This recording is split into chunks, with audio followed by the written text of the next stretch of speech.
This is Things You Might Not Have Heard, and I am Jay Clifton Payne, and in the queue today, 8 stories from past day that were vetted by you as Conversational for current events, politics, information, and pop culture news covering those stories. And we'll explain the vetting process and how we picked those stories, how you picked them, and then we picked one from there in just a bit. Plus, give you some today things, some fun things for today. Today is March the 1st, 2024. We have gotten through the leap year apocalypse, and now let's get into normal times, if you will. Our website is conversationproject.com, where you can find more details of what we do, our offerings all day, all night, all the time. And of course, you can email us at your convenience at theconversationinbox@gmail.com. As we said, we have 8 stories in the queue from yesterday's big stories. Let's get into those. They're not in any particular order as we're presenting them. This is just how they sort of came into be as we went through everything.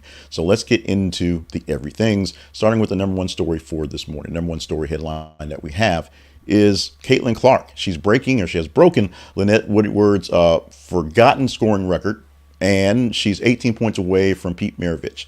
Lynette Woodard was the highest top scorer in female basketball, college football, women's basketball.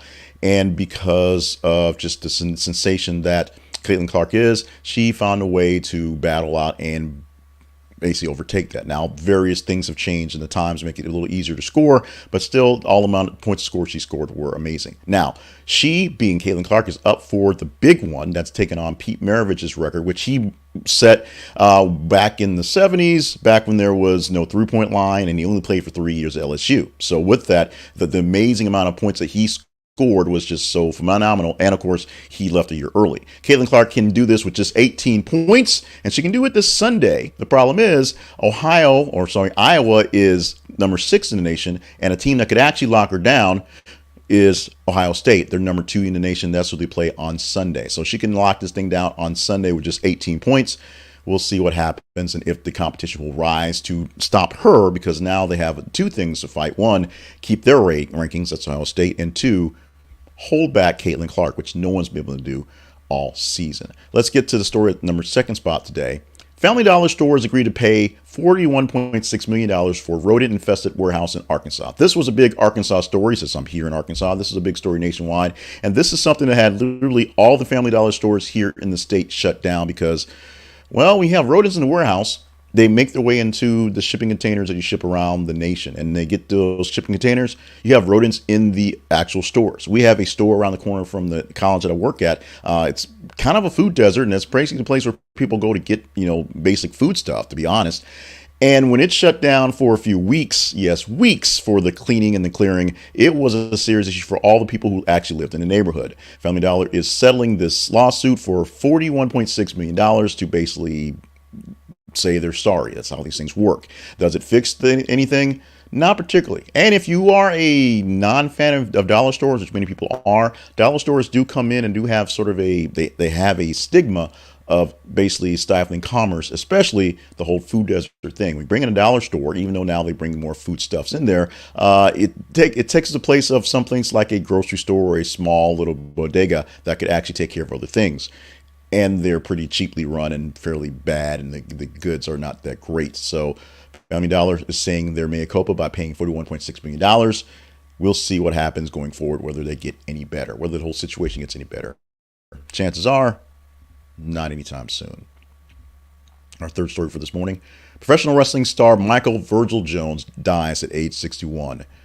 The wrestling star known as Virgil and Vincent, in between the two promotions, WWF, WWE, and of course WCW, has died at age 61. He is best known for his time in wrestling, retiring due to injury in 2000. So it's been a long time since Virgil's been around. This is a guy that literally was my childhood. In 2022, he revealed he had dementia and colon cancer. And for what it's worth, although being more or less a clown or playing the clown role for many wrestlers as the foil, this is a guy that had a lot of big respect for folks in the industry. You may have seen him at some of the signing events where it seems like they make fun of Virgil and nobody being at his table. This is a guy that all the actual wrestlers, all the pros, all the legends basically rallied around when he had his cancer announcement, and all the time. So Michael Jones never went without very much, because the guys that had something would take care of him when he needed it, even throwing him on TV and throwing him in roles at odd times just to make sure he had a paycheck. So we are doing a serious RIP for Michael Jones, known as Virgil or Vincent, and just showing some love for just childhood right now. It's amazing. I say every time someone of like literally of my childhood is passing, it reminds me of just how blessed I am, we are, to live in a place like this. The story at number 4 this morning.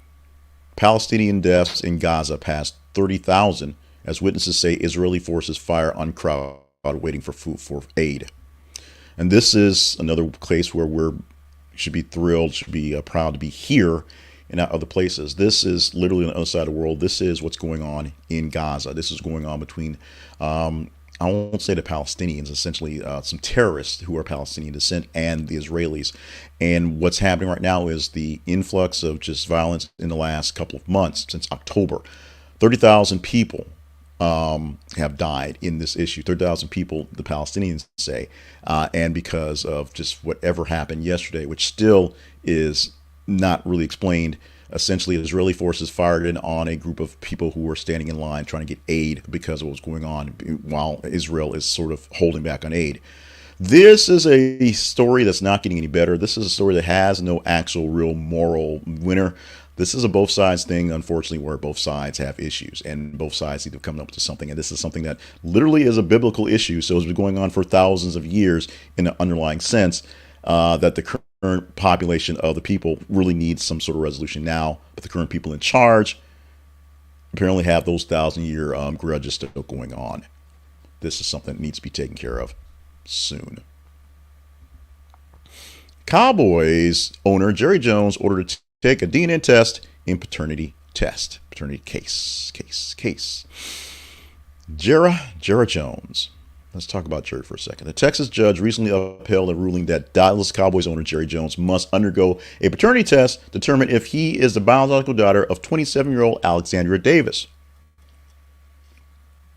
Davis filed a lawsuit in 2022 claiming that she was conceived during the mid-1990s from a relationship between her mother and Jones. The legal developments followed Davis's assertion that her mother's ex-husband is not her biological father, a claim that was confirmed through another paternity test.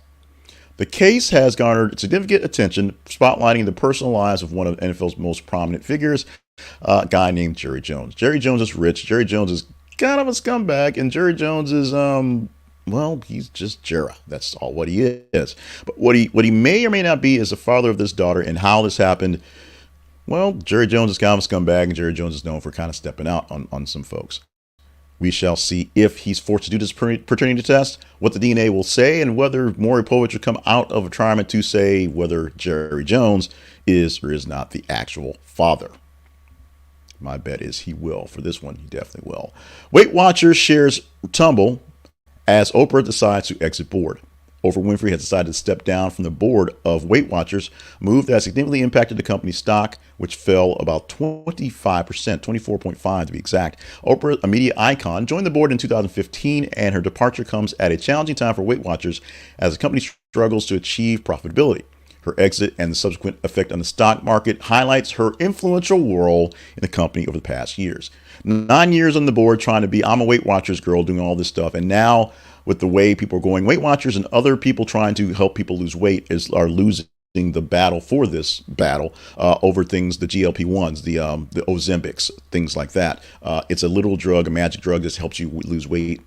Not quite magic, it's science, but it does work on that well. So if people can actually take a drug that shouldn't kill them, but will take the weight off, why are they doing Weight Watchers? Why are they counting calories? Why are they buying these expensive meals? Good point. Why is Oprah pulling out of Weight Watchers right now? Looks like a business decision, but also looks like a lifestyle change that maybe she's going to do something different. I don't know. I don't know Oprah. She's a billionaire. I'm obviously not. Vice shuts down meeting after staffers flood call with emojis. What happened? A Vice Media virtual town hall was unexpectedly called off, just killed by staffers protesting mass layoffs that inundated the meeting with thumbs down emojis. Just thousands of thumb down emojis, so you can really do anything. The digital demonstration of discontent forced the premature closure of the town hall, highlighting the employees' frustration and opposition to the company's decisions. The incident underscores the challenges and tensions within the organization, particularly in navigating layoffs, communicating with staff during such sensitive times. Media companies are being attacked And by attacked, I mean they're not making money, so they have to do what they can do to stay alive. And that is cut costs. And cutting costs means cutting people and trying to do more or less, which never is a good thing because the byproduct of the more or less is always worse. You may or may not like what Vice does, but Vice is a media company just like I'm a media company, and it takes resources and efforts and real people to do the things they're doing. And the way they're communicating with their people, that's totally crass as well. And finally, this is one that it creeped up on us. We put it in there. We're kind of, it makes us feel old and a little icky.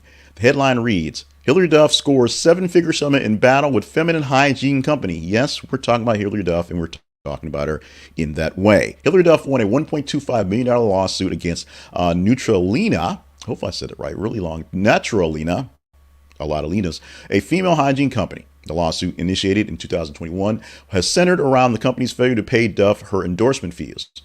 Duff, a 36-year-old actress known for her roles in Lizzie McGuire and, of course, recently How I Met Your Father, currently pregnant with a fourth child, has successfully concluded a 3-year court battle for this in her favor. Legal victory underscores the importance of contractual obligations and endorsement agreements within the industry. If you promise to pay Hilary Duff some money, if you're going to pay Lizzie McGuire some money, you better pay Lizzie her money or she's going to get back at you. It took a little while, but she's winning the suit from this company who did not pay her royalties, did not pay her endorsement fees, and I don't know if the company even exists anymore. Of course, I'm not the target market, so let's be happy for that one.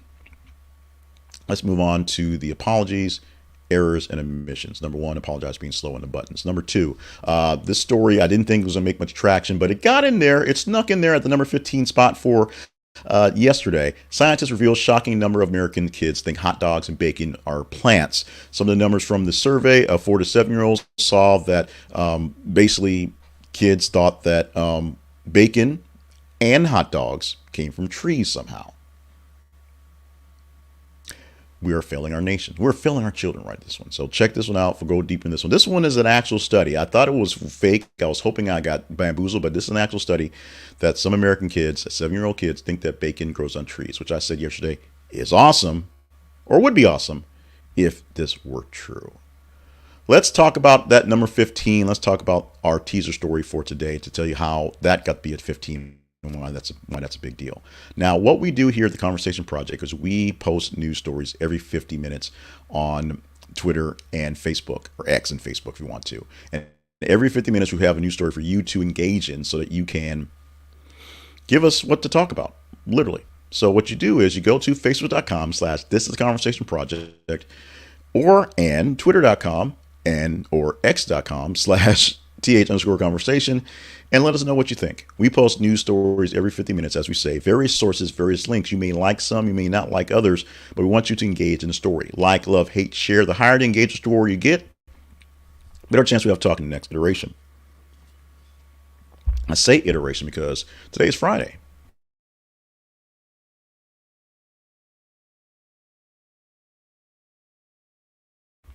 With day being Friday, the next time we'll do things you might have heard will be Monday. So this story right here we're teasing, it went live a few minutes after we started producing this thing in the live feed at 5:50 a.m. So it's out there now.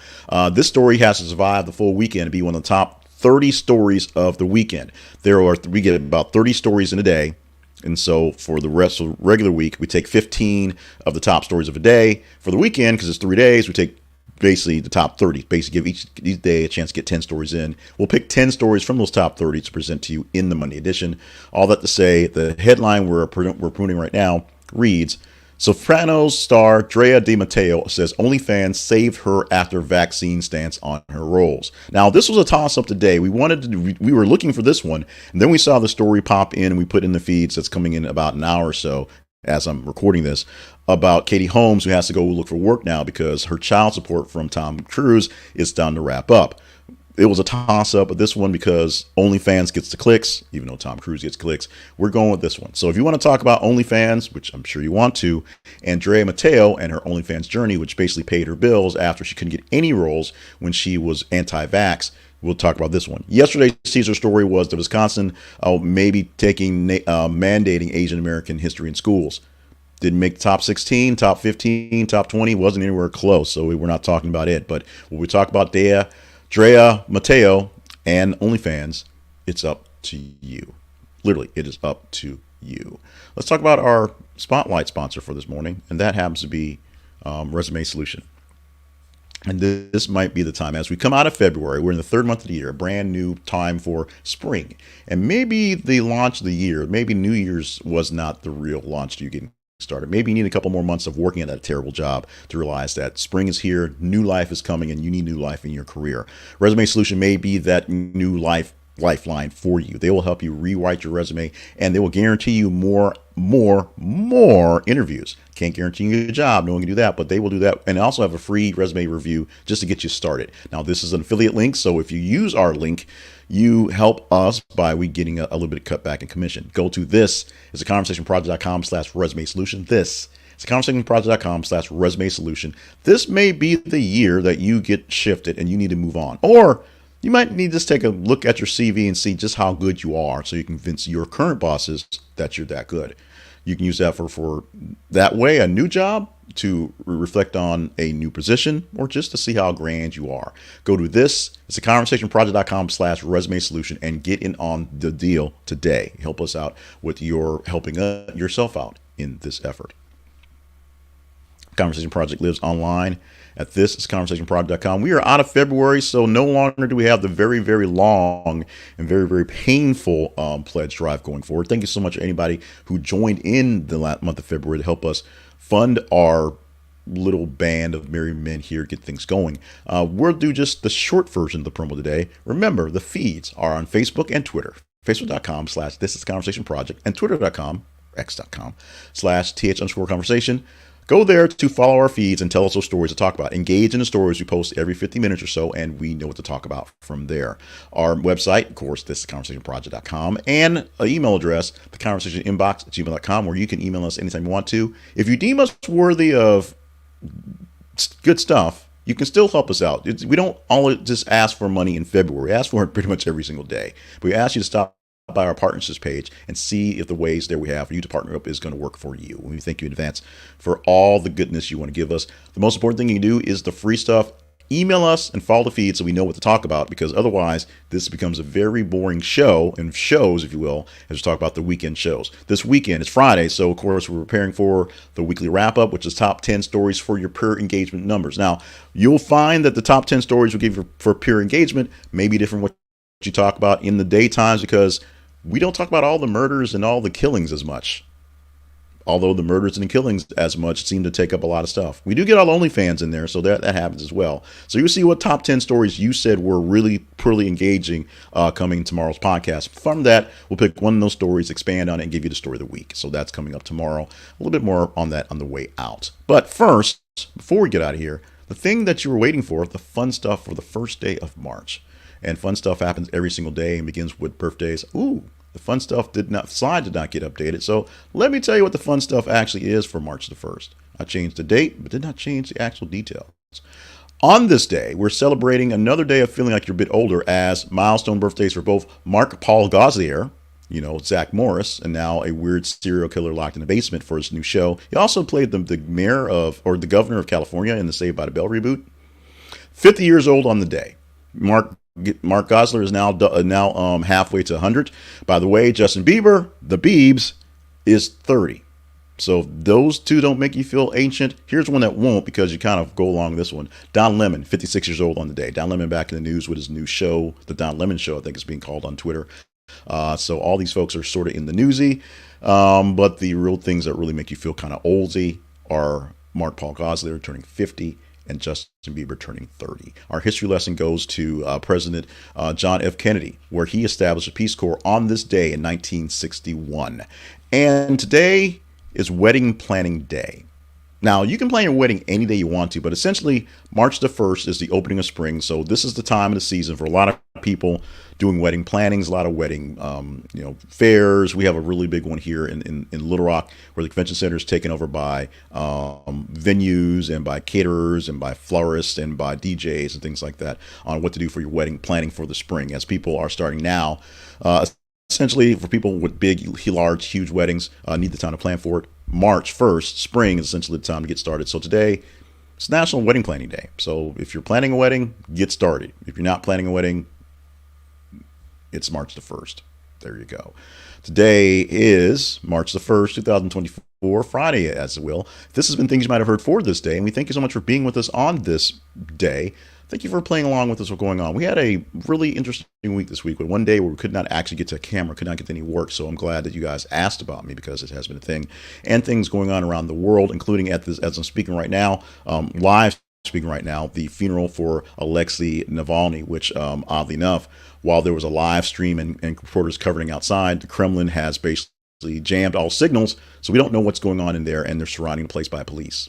So this may get ugly by the end of the day. We may be talking about that coming forward, and we'll see what else we're talking about, because we post news stories every 50 minutes in our feeds for you to engage in. So engage, as Picard would say, on Facebook and Twitter. Look for them and just tell us what stories are the most interesting. We'll get them out there as best as possible. Stay limber, hydrated, and on task for all the grand things you're here for. We love you very much. We love you as listeners, love you as readers, love you as watchers. But we know people out there who know you love you as well. So make sure you're taking care of yourself so you can take care of those others who need you there. Love you, mean it, as I always say. Let's get out of here. Have a great Friday, great weekend, great start to the third month of the year. We're all starting about spring, we're talking about taxes, and starting about really severe weather, because it's about that time. Let's get after it. We'll see you guys come Monday.